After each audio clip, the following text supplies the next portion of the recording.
Kadang kita membenci sesuatu yang sebenarnya apa? Baik menurut Allah, baik untuk kita. Makanya ini doa favorit saya, wahdi kolbi. Ini di hadisnya bunyinya wahdi kolbi. Ya Allah, tunjukkan hati saya. Manusia itu bisa jatuh cinta, cewek ke cowok, cowok ke cewek, bisa jatuh cinta. Tapi cinta itu kadang-kadang seperti yang difirmankan Allah, yang kamu cintai kadang nggak baik untuk kamu. Makanya perlu sholat apa? Sholat apa? Istikharah. Perlu sholat istikharah. Karena apa? Kita minta petunjuk ke Allah. Saya cinta orang ini betul-betul barokah apa enggak? Kalau enggak barokah, korbanin cintamu. Makanya saya bilang tadi malam itu, kadang kita itu harus menikahi lelaki yang tidak kita cintai, atau menikahi perempuan yang tidak cintai. Kayak ini loh, yang ditaksir ini, wah dibeliin permen, sandal, karet, potelot, apalagi saudara, pensil, ya toh, sampai dibeliin anting-anting, batu akik, saking cintanya. Tapi at the end of the day tahu-tahu yang dikawin ini,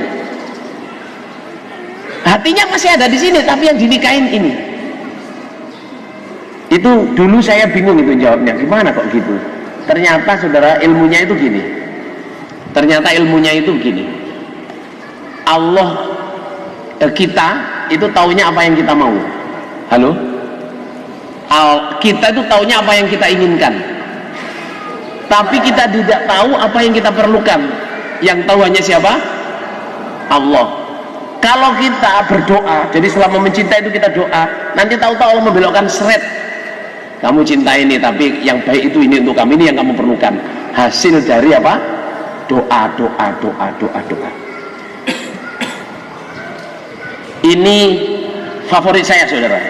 Nomor berapa ini tadi? Nomor 3 ini favorit. Saya punya doa ininya, punya doa Arabnya. Doa Arabnya itu begini. Rabbi a'inni wa la tu'inna alayya wa ansurni wa la tansur alayya wa mukli wa tamkur alayya wa hdini wa asir hudaya ilayya wa ansurni ambu alayya. Allahumma ja'alni laka syakiran laka dzakiran laka rawiban laka mitwa'an ilaika mukhbitan wa niban. Rabbi taqabbal taubati waqsil haubati wajib da'wati wasaddid lisani wahdi qalbi Rabbi taqabbal taubati wasil haubati wajib da'wati wasaddid lisani wahdi qalbi wasaddid lisani wasul sakhibata qalbi. Wahdi qalbi ini saya biasanya kalau di situ saya berhenti. Allahumma hdi qalbi ya Allah, Allahumma hdi qalbi ya Allah, Allahumma hdi qalbi ya Allah. Ya Allah, tunjukkan hati saya, tunjukkan hati saya, tunjukkan hati saya. Kita itu kadang-kadang saudara ya, menyenangi sesuatu tapi nggak baik. Kalau kita doa, mungkin kita minta ini terus, tahu-tahu Allah membelokkan, tak dikasih ini, tapi hasil doa. Tapi kalau kita nggak doa, kita mencintai mati-matian, kita doain, kita peletin, kita dukunin misalnya, setelah dapat nggak barokah, kan nggak enak saudara, nggak worth it. Makanya orang iman, yang terjadi orang iman itu selalu kadang-kadang itu yang ditaksir sana, yang dinikah sana, yang ditaksir sana, terus kadang apa, cinta segitiga saudara.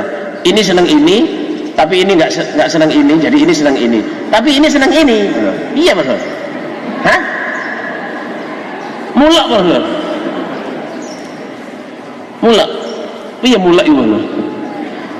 Yang itu cewek itu naksir situ, yang cowok itu naksir cewek itu nggak mau sama ini, tapi naksir cowok sini, wis mulak ya bang. Lah ini mau kejar-kejar ini, wis.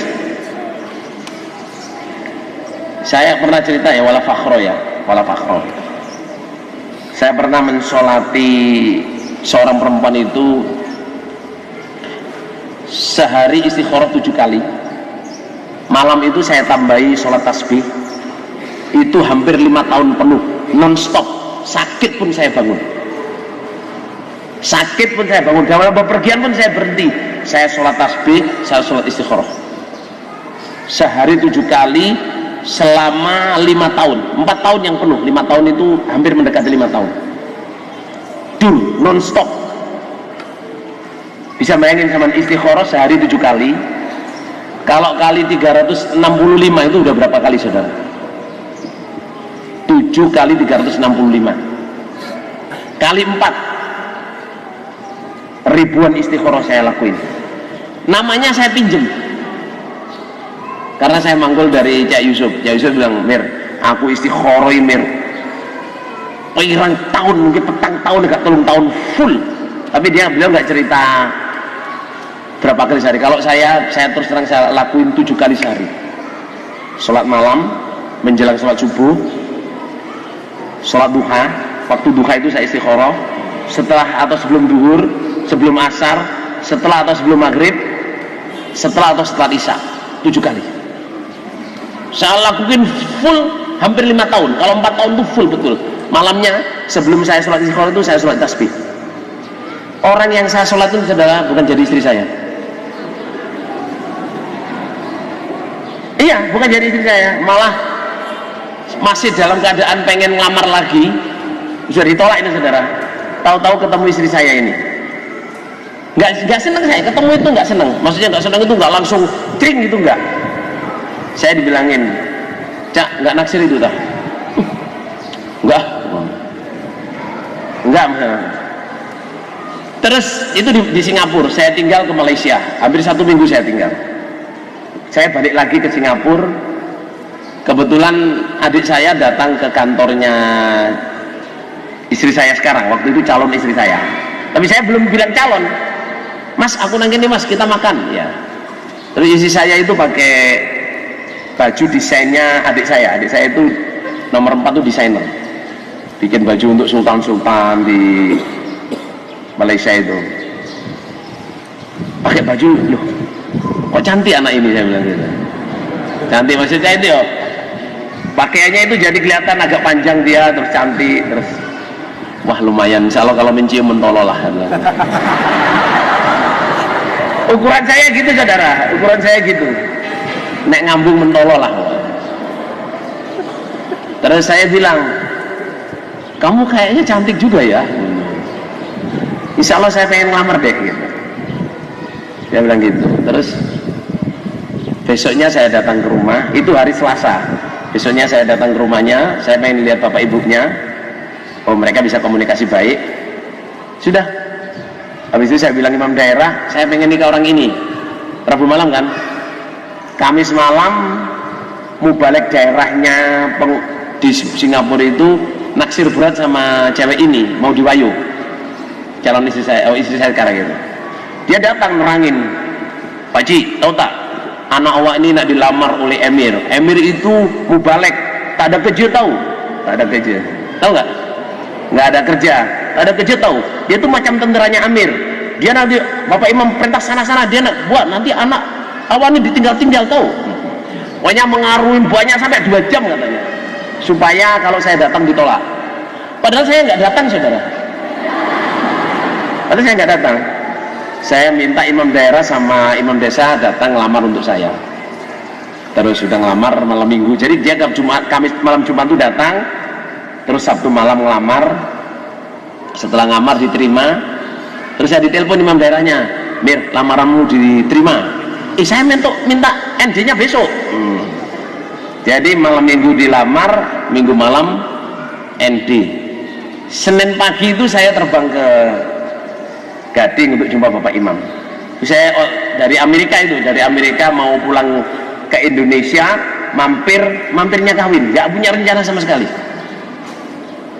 Sekarang punya anak 7. Tapi itu saya sholatin hampir 5 tahun non-stop. Saya sholatin karena apa? Saya yakin kalau ini yang saya sholatin, kalau ini barokah ya jadi, kalau nggak barokah diganti. Ini apa gimana? Lah ganti ini saya yakin itu hasil doa saya. Saya cerita gini bukan apa-apa saudara ya, maksudnya sampean mangkulan yang tunjukkan hati saya itu penting. Tunjukkanlah hati saya. Menyenangi seseorang betul-betul petunjuknya Allah. Bukan hanya seseorang menyenangi rumah. Wah, rumah ini bagus deh, kayaknya pinggir jalan. Bisa untuk bisnis, bisa untuk kos-kosan, bisa untuk apa. Ngoyo sampean beli tanpa tanya ke Allah. Mosok dibeli tak. Nggak taunya suratnya tumpuk. Apa tumpuk? Sengketa. atau malah nggak barokah, langganannya kecelakaan, mobil itu selalu belok ke situ, saudara. Atau tanah sangar, jadi sampean nyintai mobil, wah mobil ini keren banget, oh ya sampean beli, nggak sampean istikharoi, salah. Semua mobil, tanah, rumah, perempuan, laki-laki, melamar, ambil mantu, apa saja sampean sholatin istikharah. Minta petunjuk Allah, ya Allah tunjukkan hati saya. Karena apa? Hubbuka syai' tu'mi wa yusim. Cintamu kepada sesuatu itu membutakan dan apa? Menurikan. Makanya dari nomor 3 ini saya ngomong di omongannya orang bule yang saya copy. Do not marry the women you love, but love the women you marry. Jangan menikah perempuan yang kamu cintai, tapi cintailah perempuan yang kamu nikahi. Udah apa mboten lho? Dititet ya, ditulis. Barangkali untuk nasihat ke anak-anaknya ya. Jangan menikahi, kalau perempuan ya, jangan menikahi laki-laki yang kamu cintai, tapi cintailah laki-laki yang kamu nikahi. Itu kalau untuk perempuan. Jangan menikahi laki-laki yang kamu cintai, tapi cintailah laki-laki yang kamu nikahi. Kalau untuk perempuan, kalau untuk laki-laki, jangan menikahi perempuan yang kamu cintai, tapi cintailah perempuan yang kamu nikahi. Itu omongannya orang bule, tapi saudara ternyata hadis. Hadis artinya belum tentu orang yang kamu cintai itu kamu nikahi, belum tentu. Belum tentu orang yang kamu cintai kamu nikahi. Makanya kalau di Quran hadis itu, kalau kamu sudah nikah, cintailah yang kamu nikahi.